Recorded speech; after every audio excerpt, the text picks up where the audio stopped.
Boa tarde a todos. A gente está aqui na nossa quarta palestra agora da quarentena desse ano.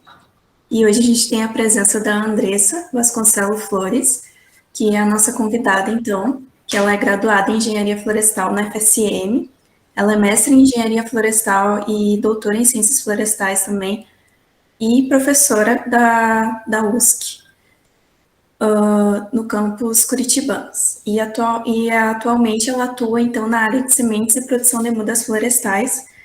E hoje ela vai dar uma palestra para nós, então, comentando sobre o butiá e os aspectos gerais dessa espécie.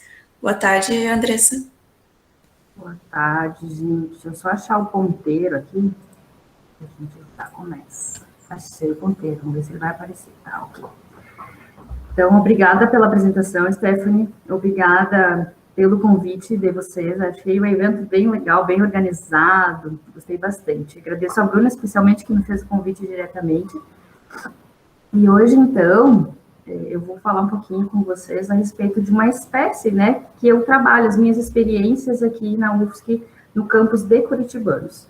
O meu nome é Andressa Vasconcelos Flores, como a Stephanie me apresentou, eu sou professora e doutora aqui da Engenharia Florestal, do curso de Engenharia Florestal, que nós temos na UFSC, campus de Curitibanos.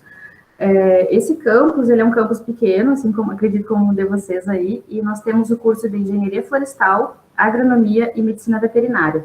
E está prestes a abrir, na iminência de abrir, um curso de Medicina, tá? Então, é um curso pequenininho, mais voltado para as agrárias, né, no centro do estado de Santa Catarina. Na região serrana, fica próximo, a cidade de Curitibanos fica bem próxima à cidade de Lages, para quem não conhece. Tá? Então, só para localizar vocês a respeito da minha área. Então, é uma área de grande altitude, né? Frio, só para localizar e vocês entenderem um pouquinho a respeito da espécie. Então, aqui em Curitibanos, eu desenvolvo vários trabalhos com a espécie Bucha, né? Ou Bucha eriospata, que eu vou comentar com vocês mais para frente. Mas como eu conheci o Butiá, né? Isso é bem interessante. Então, eu sou natural de Santo Ângelo, no Rio Grande do Sul. Fiz a minha graduação aí com as meninas, né, em Santa Maria. E eu conhecia já desde criança, né, comer o butiá e tal, mas é uma espécie diferente que acontece, o que ocorre aí daqui ocorre aqui. E eu não sabia de todos esses problemas que o butiá enfrenta, né, do ponto de vista silvicultural, tá? E aí, quando eu cheguei em Curitibanos, em 2014, eu conheci dois professores aqui, o professor Siminski e a professora Karina, que me apresentaram essa espécie, me comentaram, né, o Bucha eriospata, que é uma espécie que ocorre na região interior, né, do meio até o oeste, assim, central até o oeste de Santa Catarina, comentaram sobre essa espécie, os problemas que elas tinham, e eu conheci diversas áreas e me apaixonei por ela. Em 2015, foi fundada a Rota dos Butiazais, que Curitibanos faz parte, inclusive, é uma rota que é como se fosse um projeto, sabe, gente, que é coordenado pela Embrapa de Pelotas, pela professora Rosalia, e não é, assim, uma rota turística, como muita gente pensa, né, mas uma rota que faz parte, assim, de todo mundo que trabalha com butiá, independente da espécie, seja pesquisa, seja culinária, artesanato, turismo, enfim, faz parte dessa rede. E Curitibanos faz parte da rede com a UFSC, né, que nós aqui trabalhamos com a parte de germinação de sementes e produção de mudas de Bucha eriospata. Então, a gente vai entender um pouquinho de por que é tão importante localizar vocês em relação ao butiá, porque muita gente não conhece essa variedade de usos, variedade de espécies que ocorre não só no Brasil, mas em toda a América do Sul. Então, essa é a área que fez eu me apaixonar, né, por essa espécie, que é a área do meu primeiro estudo, e a gente desenvolveu vários estudos nessa área, então imagina o privilégio de trabalhar numa área assim, né, gente? Com o meu primeiro orientado já em 2014, um aluno da agronomia, e ele fez um trabalho lindíssimo, né, com o xerospata aqui em Curitibanos. E aí, vocês se forem para a internet e pesquisarem lá butiá, né, vai aparecer um monte de informação. Então, é por isso que é importante a gente localizar os leitores ou os ouvintes a respeito do que é essa espécie, como é que ela ocorre, por que ela é utilizada, né, enfim. Quais são os problemas que ela tem, por que ela é importante. E depois eu vou falar um pouquinho sobre o que a gente faz com ela aqui em Curitiba. Então, vamos falar um pouquinho sobre esta espécie. O butiá, né? Ele é uma palmeira, é uma espécie de palmeira pertencente, então, à família Aricaceae, né? O gênero é Butia, e nós temos aproximadamente 21 espécies. A próxima já está descrita e vai ser publicada em breve pelo pessoal de Pelotas, da UFPEL. Então, a princípio, nós temos hoje, dentro do gênero, 22 espécies de butiá. Então, são muitas variedades que nós temos, colorações, tamanhos, usos, enfim, né?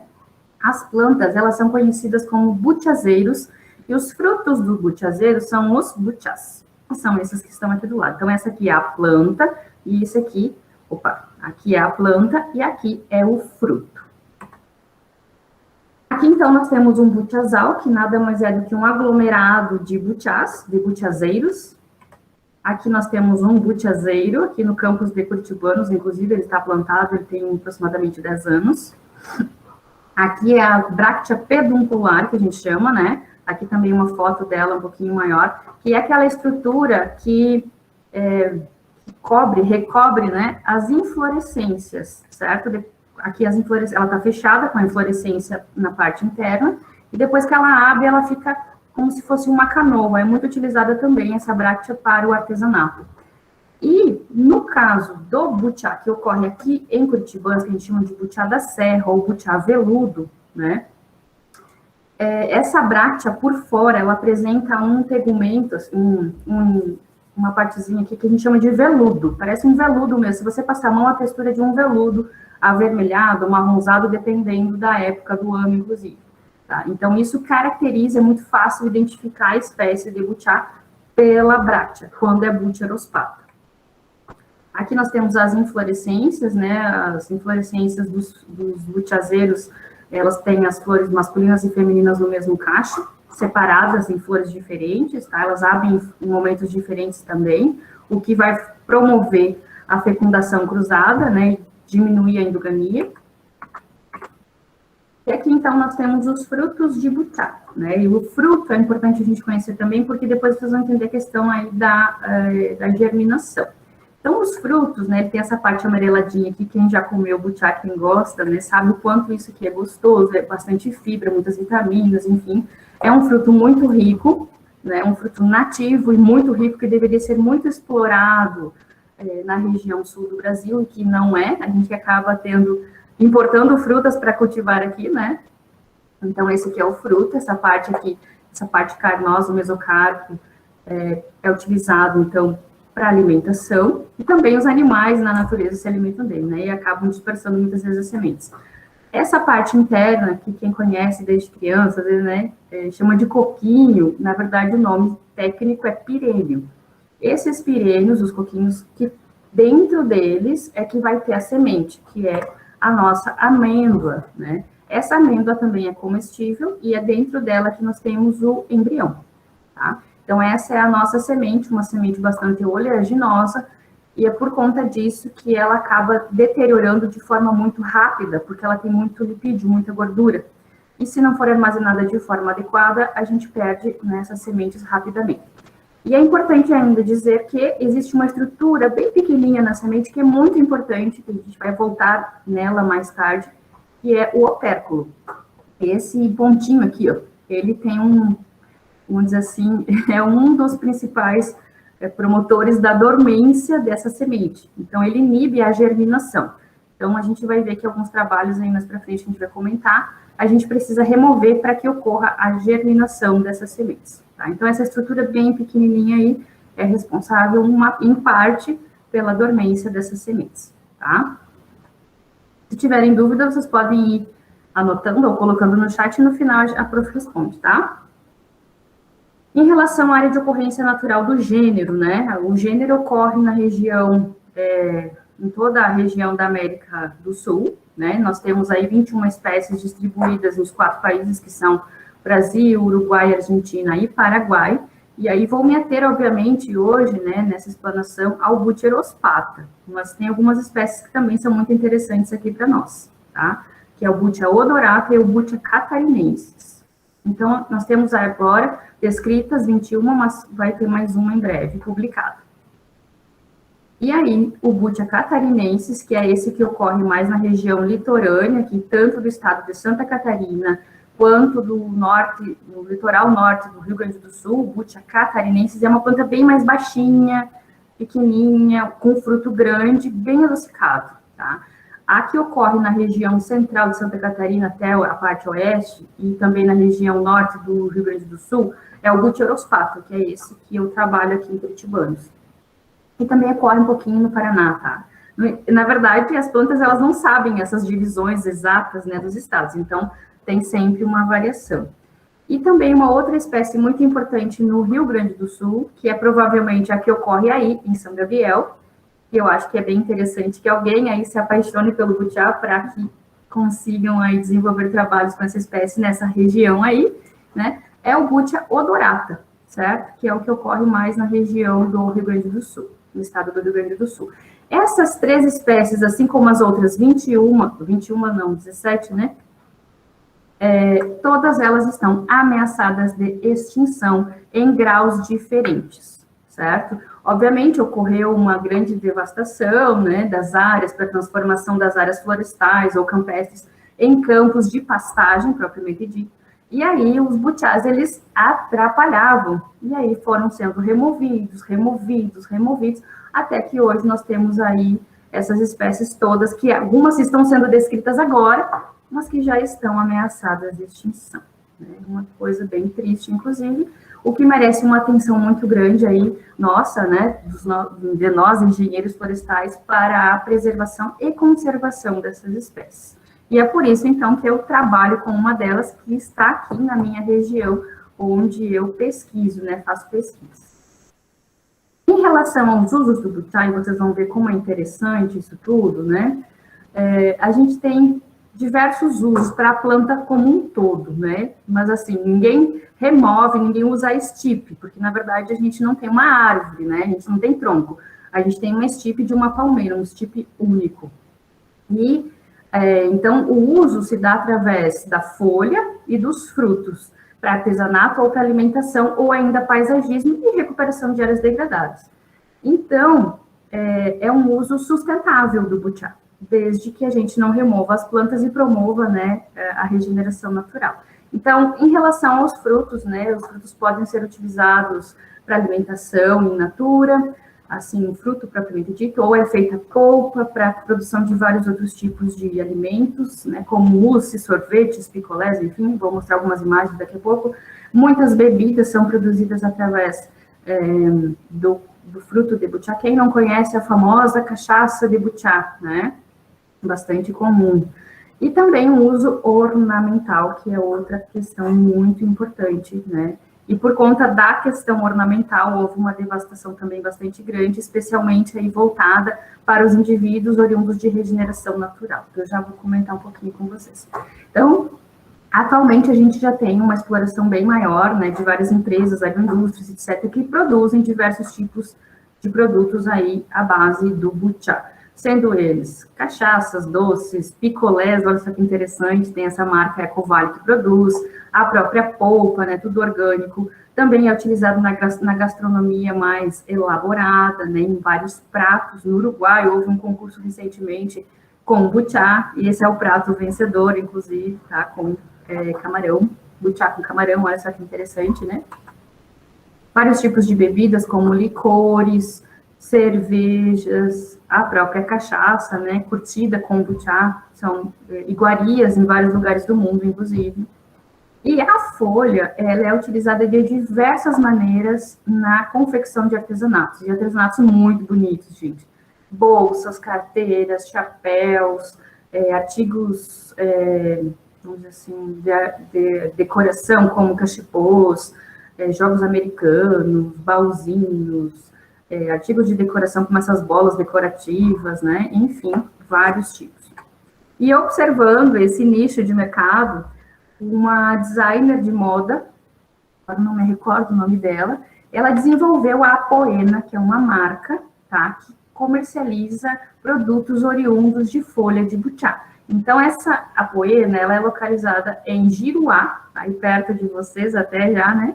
Em Giruá, essa empresa fica. Ela tem uma área de produção de plantas, né, para extração de folhas, tá? As artesãs, então, produzem a linha casa e a linha de bolsas. Essas bolsas, inclusive, são comercializadas nas lojas Renner em escala comercial, para vocês terem ideia de como é que está já avançado esse processo da Apoena, né? Uma designer de modas de Giruá, olha só que interessante esse processo. E todo ano ela tem desenvolvimento, então, de uma nova, ela faz uma nova coleção, agora não me lembro o nome da palavra disso, lança uma nova coleção de bolsas, né? Inclusive tem algumas bolsas dela, porque sou fã realmente, e não são coisas caras, sabe? É uma coisa normal de preço, né? Então, vocês podem acessar o Instagram, e lá tem a loja, para vocês conhecerem os produtos e tal, é bem interessante mesmo, tá? Então, ela agregou valor a um produto que é folha de butiá, né? Totalmente biodegradável, tem toda essa questão de conservação da espécie, achei muito interessante, e realmente vale a pena pensar nisso. Agregar valor à espécie é uma forma de conservação, né, gente? A gente não consegue conservar o que a gente não conhece. E a gente, para conservar, precisa dar valor, né? E conhecer, obviamente, tudo isso.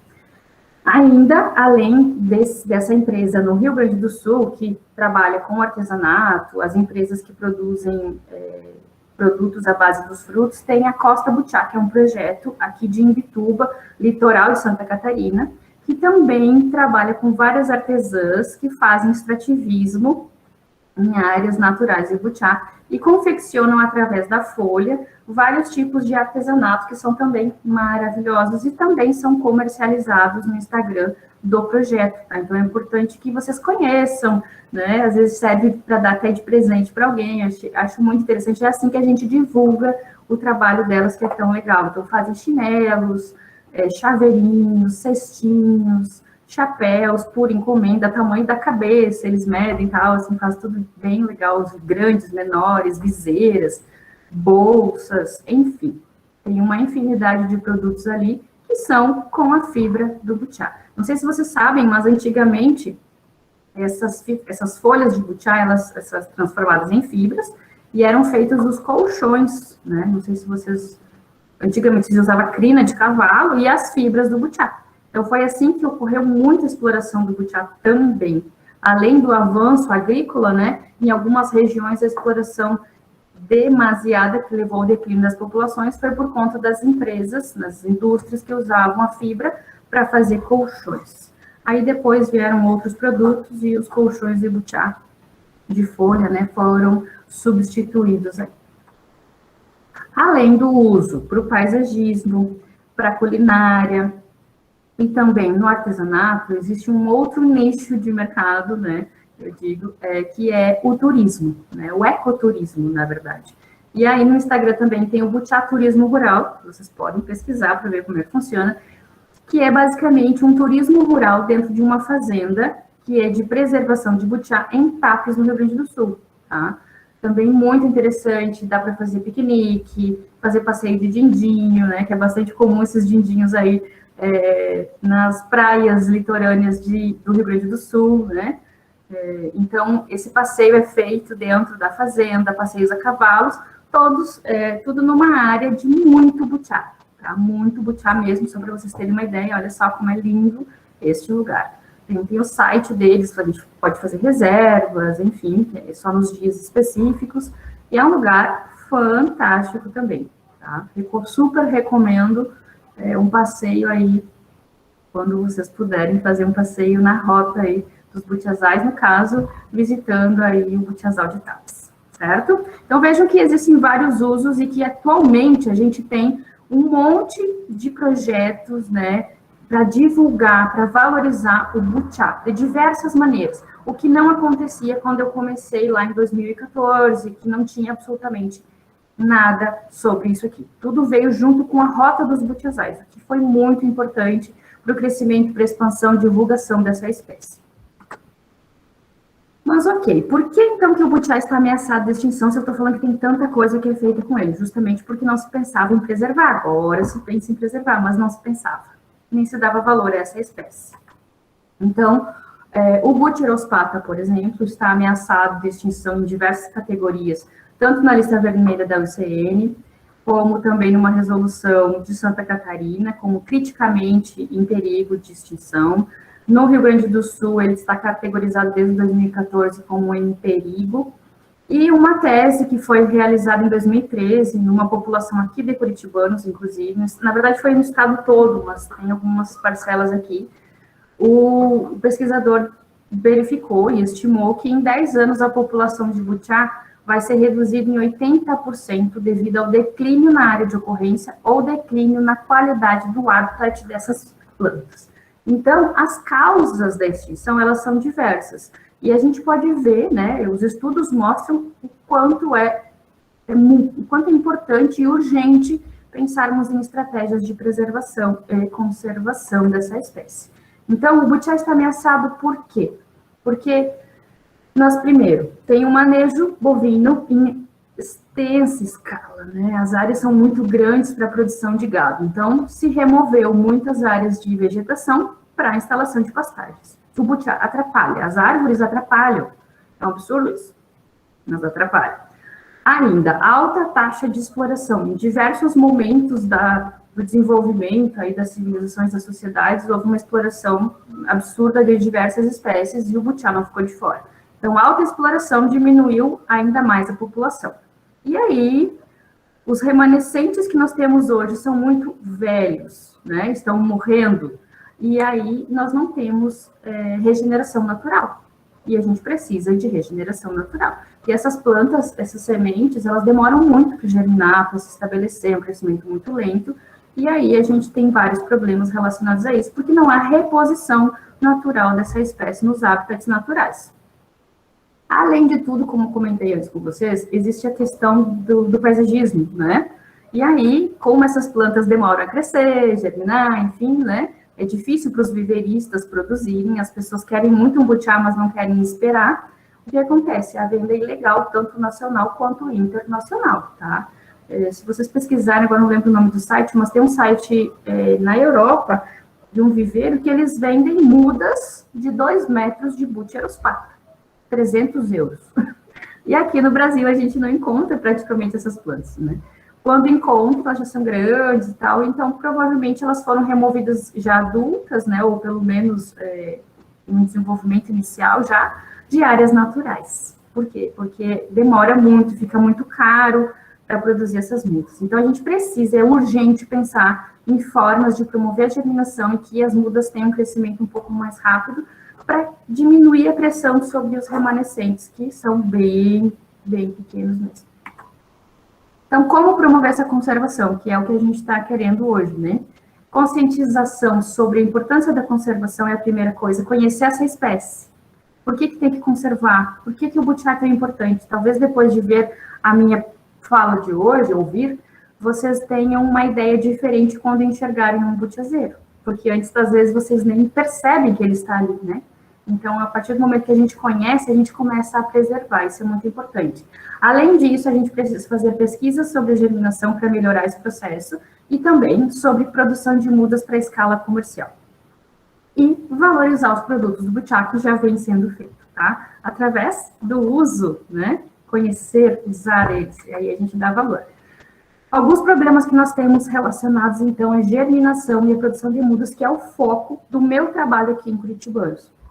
A germinação dessa espécie, Butyrospatha, e da maioria dos butiás, é inferior a 20% naturalmente, tá? A germinação, ela é muito lenta, ela pode demorar até 2 anos para acontecer, né? Germinação muito desuniforme, porque provavelmente a gente tem o quê? Dormência nessas sementes, ela tem algum impedimento. Um deles é o opérculo, mas tem algo mais que a gente ainda está pesquisando. Será que essas sementes são recalcitrantes? O que significa isso? Não sei se vocês já fizeram a disciplina de sementes, mas sementes recalcitrantes são aquelas que a gente tem que colher e logo em seguida já fazer semeadura, porque eu não posso nem secar e nem armazenar em baixas temperaturas. E provavelmente o butiá é uma espécie que apresenta sementes recalcitrantes. E aí, se for recalcitrante, a gente não pode armazenar. Então, mas também é um problema que a gente não sabe como armazenar essas sementes para ter semente o ano todo, né? Porque as sementes são produzidas em uma determinada época do ano, de janeiro a março, em grande volume, depois é bem escasso. E a gente precisa produzir muda o tempo todo, né? Essa é a ideia da silvicultura comercial, na verdade, né? Opa! E aí, para tentar resolver esses problemas, a gente fez diversos trabalhos aqui em Curitiba. O primeiro foi com o Jonas, que foi meu orientado em 2015, né? Agora ele está fazendo o doutorado dele na Alemanha, olha só que chique aqui, ó, tá aqui na Alemanha. E ele desenvolveu um trabalho, então, foi o primeiro, né, naquela área lindíssima que eu mostrei para vocês lá no início, e a gente observou que naquela população nós tínhamos alta viabilidade de pólen, então esse não era um problema. A gente começou pelo início, pelo básico mesmo, né? Depois, em 2015, teve o TCC da Fernanda, a Fê também está muito bem, hoje em dia tem a própria empresa, e a gente estudou a questão genética, né, dessas matrizes que a gente tinha naquela população natural, para ver como que estava, e a gente viu que a base genética dela era bastante restrita, então a gente tinha que tomar bastante cuidado na questão de variabilidade genética. Já em 2017, veio o trabalho da minha outra orientada, a Bruna, todos são TCCs, porque eu não participo da pós aqui, tá, pessoal? E a gente fez a caracterização de frutos, sementes, né, de biometria, também trabalhou com dormência, e desenvolveu uma metodologia de condutividade elétrica de sementes. Para que isso? Esse teste de avaliação de vigor, de forma indireta, ele vai me dizer se as sementes apresentam boa qualidade ou não. E aí eu não preciso esperar aí 1 a 2 anos, às vezes, para ela germinar, para eu saber se realmente elas são viáveis ou não. Então, esse teste nos ajudou bastante nos trabalhos que vieram posterior a esse. E no trabalho da Bruna, nós conseguimos fazer as sementes germinarem pela primeira vez. Vejam, demorei 3 anos para acontecer isso. E isso aconteceu através da remoção do opérculo. Lembram que eu comentei com vocês lá no início da palestra que as sementinhas, elas têm, né, as amêndoas de butiá, elas têm lá uma partezinha que chama opérculo. Quando a gente removia aquilo ali com o auxílio de um bisturi e fazia o teste de germinação, ocorreu germinação em 13% das sementes, considerando aí que a gente trabalhava com uma amostragem de pelo menos 10 matrizes. Ainda uma germinação muito baixa. Sim, mas mas teve uma luz nessa época, né? Continuamos os trabalhos.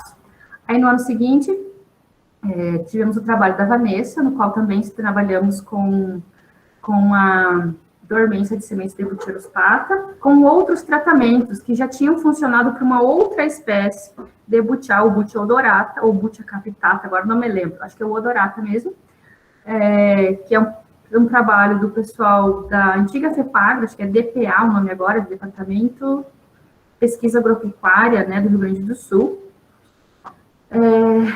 Fizemos o mesmo tratamento que eles utilizavam lá, e eles já tinham mais de 90% da germinação com esse tratamento de superação de dormência.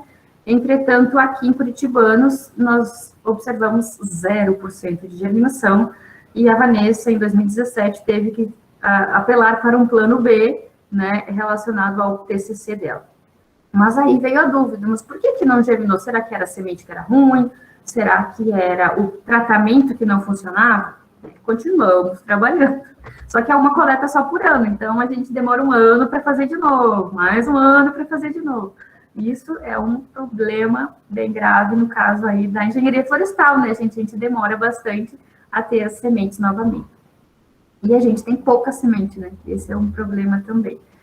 Aí, no ano seguinte, de novo, tentamos outros tratamentos e, novamente, com sementes na mesma área, nada de germinação depois de 120 dias. Então, a gente percebeu que tinha algum problema e já desde o ano anterior a gente já vinha observando, cortando as sementes e tal, né? Fazendo os testes. E nós vimos que não haviam embriões dentro das sementes. E agora? O que aconteceu? Será que a população é muito velha? Enfim, né?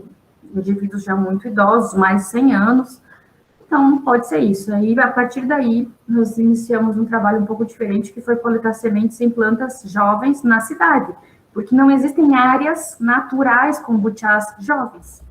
Então, a gente precisou trabalhar com plantas que não em áreas naturais, e aí coletamos sementes na cidade. Foi então que a gente conseguiu um pouquinho mais de germinação com o mesmo tratamento, com a remoção do opérculo, e é o trabalho do Carlos, que vai defender no próximo semestre, né? A gente teve, então, uma média de 33% de germinação das plantas, e o que é mais interessante que a gente observou é que a germinação, mesmo com o mesmo tratamento, ela varia muito de matriz para matriz. Então, uma planta germinou 12%, a outra germinou 58%. Então, a dormência também é relacionada ao material genético, tá? Então, a gente continua trabalhando agora para o próximo ano. Aí entrou a pandemia, né? A gente não pode colher sementes esse ano e tal. Mas no ano que vem a gente já vai continuar com os trabalhos aí para o futuro, tá? E, em paralelo a isso, numa dessas coletas na cidade, a gente encontrou uma residência, que é praticamente um sítio no meio da cidade, que tinham 7 plantas de butiá. O proprietário fazia o quê? Quando não tinha muito fruta, eles não davam conta de comer, assim, ele juntava tudo e fazia como se fosse uma compostagem, né, na área dele, lá para produção, para fazer matéria orgânica para a horta, e lá, nessa área onde ele fazia essa compostagem, germinava um monte. Opa, já que ele misturava 7 matrizes, a gente, então, coletou essa regeneração natural com plântulas aí de 15 a 20 centímetros e fez um outro experimento com adubação. E agora, essas plantas estão com 2 anos e vão ser instaladas no campo na próxima quinzena. Já estamos organizando a área para instalar essas plantas no campo.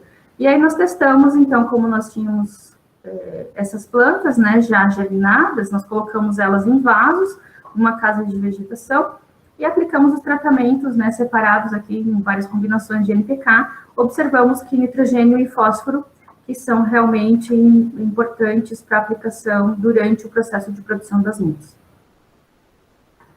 E aí, só para vocês, para finalizar já, só para vocês terem uma ideia de como é que elas crescem lentamente, né? Eu cuido dessas plantinhas aqui, inclusive aqui na minha casa, que essas eu vou plantar aqui. Essa pequenininha aqui tem 4 meses, que está no vaso, ela já tinha o período de germinação que eu não sei exatamente quanto foi. Então, 4 meses de vaso, 1 ano de vaso e 2 anos de vaso. Por que isso aqui é importante mostrar para vocês esse crescimento? Porque a partir do momento que ela tem 2 folhas que já se bifurcação não, que elas se abrem, né? 2 folhas verdadeiras, é o momento que a gente pode levar, então, os butiás para o campo. Então, essa muda, ela leva aproximadamente 2 anos no viveiro. Então, para vocês terem uma ideia. Por isso é tão importante acelerar esse processo, tanto de germinação, quanto de produção da muda por meio de, por exemplo, adubação, que é o nosso carro-chefe por enquanto, porque a gente não sabe exatamente para que lado correr ainda, mas é uma espécie de crescimento lento que é muito importante, sim, ser preservado. Nós temos muitos desafios ainda a serem vencidos, né, e não só para Butyrospatha, mas para diversas outras espécies de butiá, e aí fica a dica aí para vocês, aí em São Gabriel, que também trabalharem com as espécies de butiá que vocês encontram aí na região. É sempre interessante trabalhar com áreas naturais, né? Se vocês precisarem de algum auxílio, também a Prof pode ajudar. E vários desafios, então, que a gente ainda tem pela frente, tem que passar por eles de alguma maneira, né? Encontrar alternativas, e a nossa função fazer isso na universidade é justamente buscar melhorar a quantidade de frutos aí das sementes, né?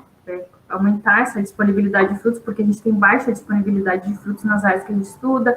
A produção é super irregular de frutos de butiá de um ano para o outro, então a gente não sabe exatamente como funciona ainda para a gente poder organizar, né, melhor esse processo de coleta de sementes. É bem irregular, está muito atrelado às condições climáticas. Nós temos baixa qualidade fisiológica das sementes, da maioria das vezes, porque são áreas que não são manejadas para a produção de sementes.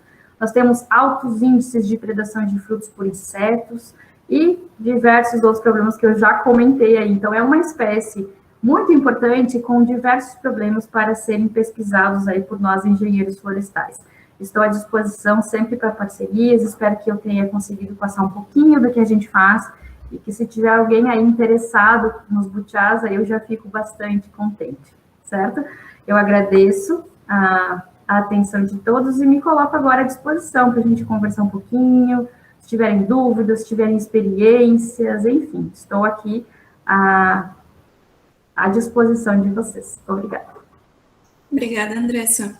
Eu achei bem interessante a tua fala, é uma espécie muito legal mesmo, que se tem... Não se vê tantas informações, né? A gente não fala tanto. E que tem muito potencial também. Eu vou disponibilizar agora a lista de presença ali no chat, para vocês assinarem e depois eu emitir os certificados. E quem quiser, tiver alguma dúvida ou comentário e quiser fazer tanto no chat ou abrir o microfone, fique à vontade também.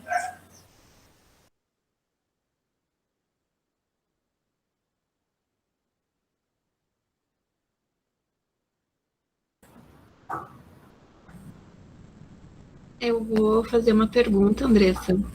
Parabéns primeiro pela palestra, foi ótima. Eu acho que foi bem didática também, tu conseguiu passar um pouco dessa tua paixão que tu tens pelo Butiá, os nossos alunos.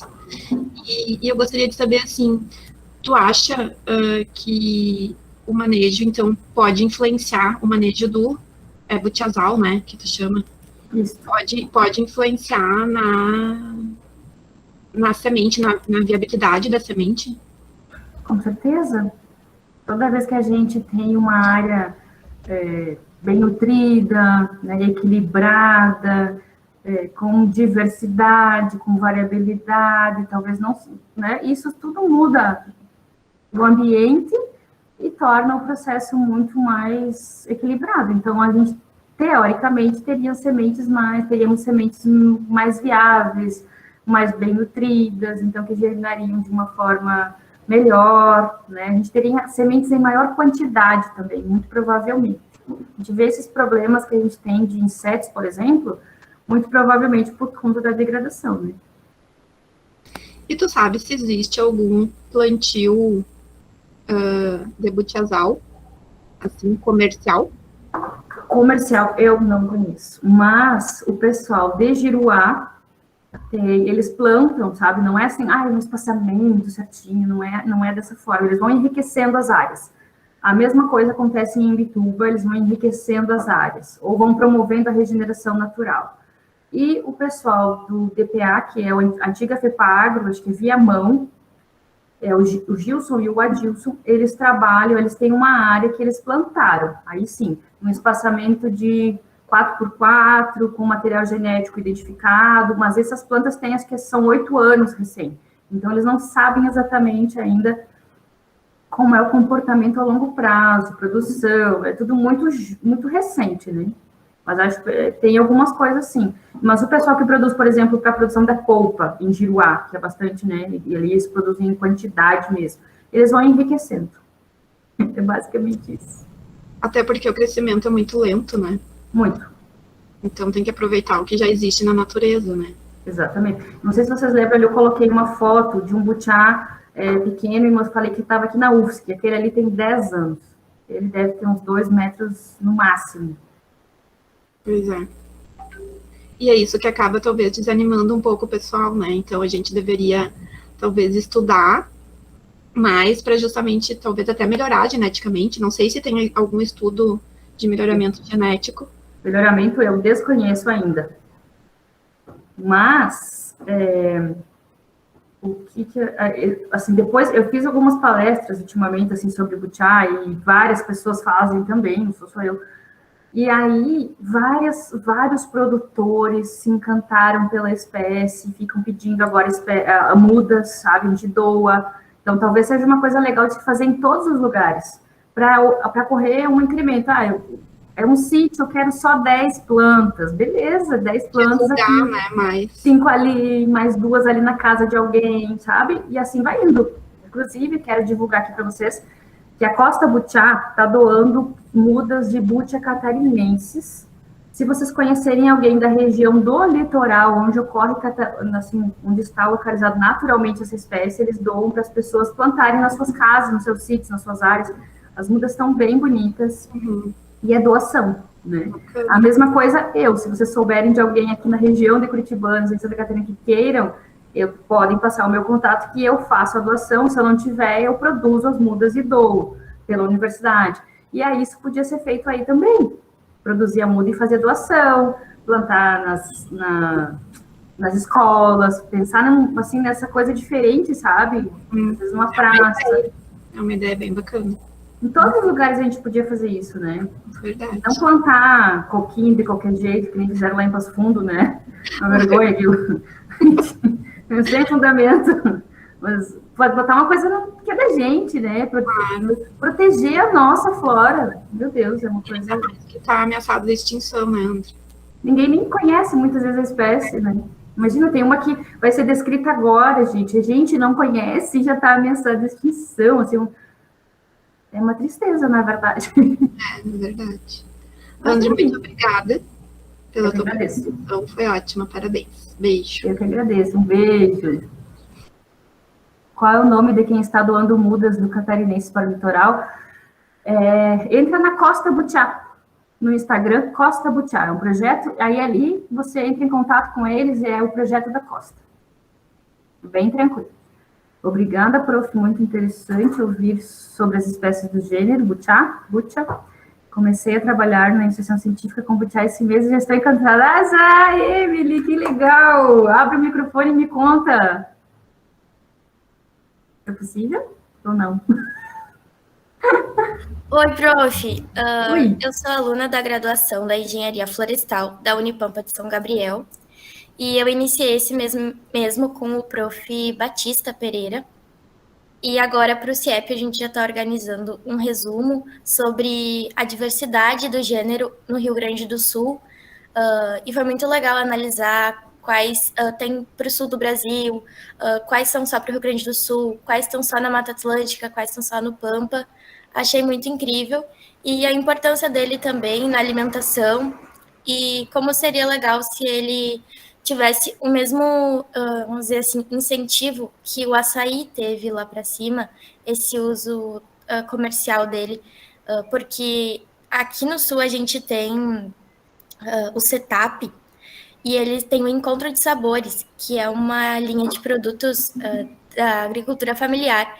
E eu comi algumas coisas de butiá deles, como pasteizinhos, picolé, e é incrível. E é algo que é natural, né? É nativo. E seria muito legal esse incentivo da agricultura familiar com o butiá, né? Em todos os municípios que ele ocorre naturalmente. Com certeza. Falei com o seu professor, de repente, para produzir mudas, ou com o pessoal da produção de mudas, não sei quem está aí nessa área, de repente fazer uma parceria, né? Se tu precisar de qualquer coisa também, me anote aí o meu e-mail, né? Muito obrigada, prof. Eu fico bem à disposição, sim, qualquer coisa, materiais, enfim, né? A gente pode trabalhar sempre ajudando em parcerias, enfim, né? Patrícia. Oi, boa tarde. Parabéns pela tua palestra, Andressa. Eu sou bióloga, trabalho aqui no Campo São Gabriel. E eu queria te fazer uma pergunta, uma curiosidade. Tu já ouviu falar no híbrido Butiagros na Bonandi? Nossa, essa é novidade. Ele é um híbrido entre Butia odorata e o Ciagros romanzofiana. Nós aqui junto nesse grupo, aqui na Unipampa, esse mesmo orientador da Emily, o professor Batista, a gente tem um grupo que está estudando a família Arecaceae, né? E a gente começou a estudar também esse híbrido, que, como a odorata ela tem essa distribuição restrita, né, aqui no Rio Grande do Sul, até eu imaginei que tu não conhecesse, mas poderia ter ouvido falar, né? Por isso, uma curiosidade que eu queria saber, porque poucas pessoas ouviram, né, conhecem esse híbrido, e a gente está estudando, eu estou fazendo doutorado agora, eu estou estudando, então, esse híbrido. Tem uma colega minha que está estudando a germinação, né, e ela germinou as sementes no ano passado, em outubro, está fazendo um ano, e até agora não germinou. Ele é tido como não fértil, né, mas não tem nenhum estudo feito sobre isso, né. E as palmeiras, como tu falou, ressaltou aí, elas têm um tempo, às vezes, de germinação muito longo, né, Andressa? Então, de repente, esse 1 ano aí não é suficiente ainda para germinar, né? Pode ser. Não conhecia essa espécie, esse híbrido. Normalmente os híbridos, eles não são férteis, normalmente, né? Mas às vezes pode acontecer. Mas achei muito interessante essa ideia. E talvez deixe mais um pouco, realmente, porque se foi feito, por exemplo, a semeadura do pireiro inteiro, né? Às vezes precisa de mais tempo. Não sei se vocês chegaram a fazer alguma superação de dormência ou não. Não, eu até, de repente, eu passei o link para esses colegas que, né, que estamos estudando as palmeiras. Acho que ela não conseguiu entrar na reunião, acho que ela tinha outro compromisso. Talvez ela até possa entrar em contato contigo, Andressa, para trocar uma ideia sobre a questão da germinação. Tá? Com certeza. Pode passar, pedir para a Bruna meu WhatsApp depois e falar comigo pelo WhatsApp, que às vezes é até mais rápido. Legal, valeu, viu? E para ti também, a gente vai conversando, né? De repente surge alguma coisa legal aí. Claro, com certeza, tá? Então eu só queria te parabenizar mais uma vez, tá? E colocar o nosso grupo aqui da Unipampa, né? Que é o PPG Ciências Biológicas, que a gente tem esse grupo de pesquisa, então, que vem trabalhando já com a família Arecácea. Inclusive, tem um colega que ele vai trabalhar especificamente com Butia eriosfata, né? O Mike, eu acho que até ele entrou aqui na reunião. E então é isso, a gente está aberto também, tá? Para trocar uma ideia. Eu vou guardar o contato de vocês, sim, a gente pode fazer uma parceria, claro. Ainda mais tem alguém pesquisando a mesma espécie que eu, posso mandar o material, se for o caso, enfim. Show de bola. Tá bom, obrigada. Eu que agradeço. Boa tarde, professora. Boa tarde a todos. Eu queria parabenizar a senhora pela excelente palestra. E eu gostaria de saber se a senhora coordena ou se a senhora tem conhecimento de algum projeto tipo social ou de extensão que leve o Butia para a sociedade ou para as famílias, para a agricultura familiar aí da sua região. Eu não sei se a senhora conhece, mas a FURG de São Lourenço, ela tem o curso de agroecologia. E eles têm um pessoal, um grupo, fazendo isso com as famílias que estão na agricultura familiar. E o Butia é uma excelente punk, né? Sim. E aí eu gostaria de saber se a senhora trabalha em algum projeto ou alguma coisa desse tipo, porque eu acredito que quanto mais pessoas souberem, mais pessoas vão conhecê-lo, né? Eu sou da região ali também, a minha família é da região de Giruária, Cerro Largo, Santo Ângelo, então, tipo, quem tem conhecimento dessa planta sabe do valor que ela tem, né? Sem dúvida, Manuela. Obrigada. Eu não estou participando de nenhum projeto de extensão, assim, de divulgar, porque a gente não tem muda, sabe, para doar ainda. A gente está firme e forte nessa questão da germinação para daí produzir a muda e fazer a doação. Então, a primeira vez que a gente tem mudas em quantidade, a gente tem 225 mudas apenas no viveiro.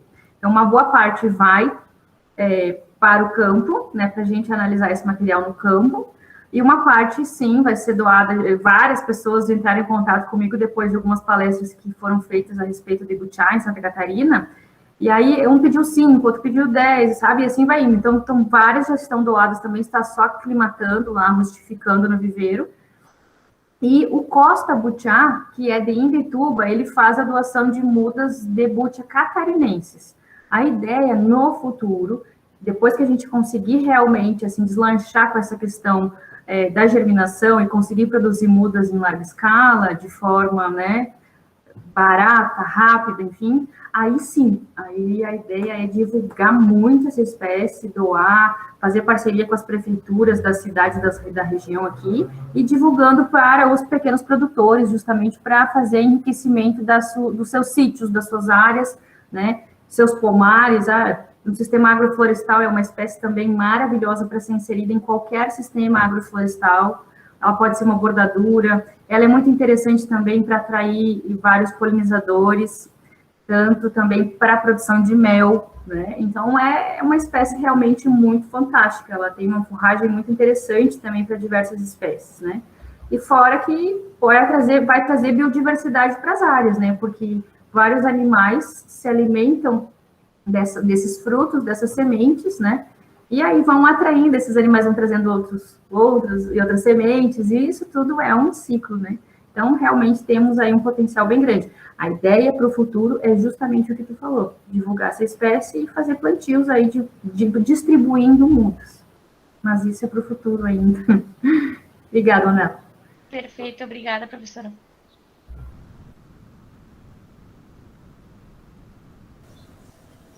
Eu queria fazer mais uma pergunta sobre o TCC do menino. Eu acho que foi o último que a senhora apresentou. Por que vocês não fizeram nenhum tratamento com orgânicos, né? Nós não tínhamos quantidade de orgânicos na universidade à época. Ah, tá, entendi. E aí o volume fica grande. E sim, foi assim, numa coleta a gente descobriu aquilo ali e a gente não podia perder, sabe? Foi o que tinha, infelizmente. Mas o pessoal da FEPAGRO, né, em Viamão, eles trabalham só com adubação orgânica, que é o que a gente pretende fazer também no momento do plantio, só adubação orgânica. Legal, obrigada. E aí a gente usa 5 litros de adubo orgânico por planta, na cova, ao redor da cova. É só isso. É a instrução deles lá. Ah, perfeito. Muito obrigada, professora. É uma linha de pesquisa para ser pensada, né? Andressa, eu deixei o teu e-mail ali no chat para quem quiser entrar em contato contigo, tá? Quem tiver interesse. Obrigada, pessoal. Se vocês tiverem qualquer dúvida, também podem entrar em contato com a prof depois, o e-mail vai ficar aí disponível para vocês, a palestra vai ficar disponível também, né? Está à disposição. Tá bem, Andressa, a gente agradece a tua presença, por tu ter aceito o nosso convite, né? Eu espero que tu venha contribuir em mais coisas junto com a gente da Unipampa. E muito obrigada pela tua presença. O convite de vocês mais uma vez e também tantas, né, pessoas perguntando, o interesse despertado por vocês é muito importante para a gente que é pesquisador, professor, né?